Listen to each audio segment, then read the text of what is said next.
Tayo na at alamin kung aling mga pandiwa ba ang dapat na gamitin natin sa ating tatlong mga pangungusap na nasa ating pisara. Quiz on tenses, simple past, present perfect, and past perfect tenses.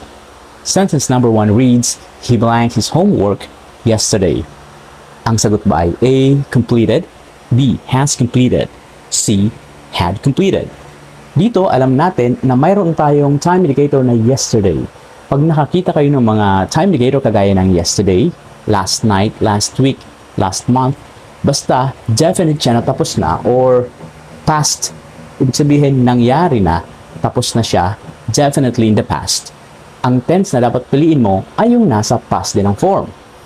Yung letter A, completed, isang salita lang siya. Ang tense niya ay past simple. Ang tense nito ay past tense.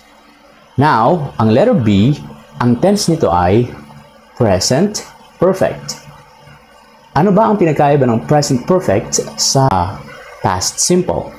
Ang present perfect, ibig sabihin, nasimulan na siya sa nakaraang panahon, pero may kinalaman pa siya sa kasalukuyan at pwedeng may epekto pa siya sa susunod na panahon. Ibig sabihin, hindi pa tapos ang action. Nasimulan lang siya. Okay? So now, yung letter C, had completed, ang tense naman ito ay past perfect. Kailan ba natin ginagamit ang past perfect? Kapag gusto nating sabihin o ipahayag sa pangungusap na ang action ay nangyari sa tiyak na panahon sa nakaraang panahon bago pa mangyari ang isa pang pangyayari sa nakaraan ding panahon. O kung gusto lang nating sabihin na natapos na ang isang action sa nakalipas na panahon, so ang sagot natin dito ay letter A, completed, kasi ang tense nito ay past simple.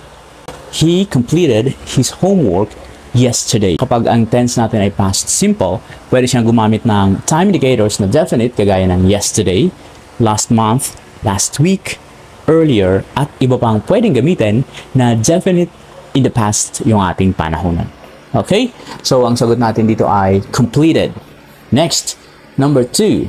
The sentence reads, she blanked her homework just now. A, did. B, has done. C, had done. Kapag nakikita mo ang just now, recently, pati na rin ang at the moment, ibig sabihin, kinalaman sa kasalukuyang panahon. She blanked her homework just now. So dahil lang did ay past ang tense, hindi natin siya isasagot. Yung has done, ang tense nito ay present perfect, kagaya na sinabi kanina, may kinalaman sa now. So, ang sagot natin dito ay letter B. She has done her homework just now. Pwede mong gamitin ang present perfect, has done, have done, or kahit ano pa mang main verb, basta kailangan titingnan mo na merong time indicator na magsasabing may kinalaman sa kasalukuyang panahon yung pangyayari. Bakit hindi isasagot yung letter C? Kasi ito ay past din. Ibig sabihin, nangyari na sa tiyak na panahon, sa nakaraang panahon, ang isang bagay at hindi na umabot sa ngayon. Number 3. I blanked the cops before he came. A, called. B, have called. C, had called. Dito sa ating sentence number 3, ang panahonan ay nasa past. Pinapakita natin na may isang nangyari doon sa nakaraang panahon bago pa mangyari ang isang pangyayari na naganap din sa nakaraang panahonan. So, ito yung past na isa, ang hinahanap natin ay yun nandito. A, called. Okay? So, hindi natin yung gagamitin kasi meron tayo ditong past simple. B, have called. Ang tense nito ay present perfect. So, hindi natin ito gagamitin dahil ito ay walang kinalaman sa ngayon. Ang sentence kasi ay nasa past na. Ang sagot natin ay had called. I had called the cops before he came.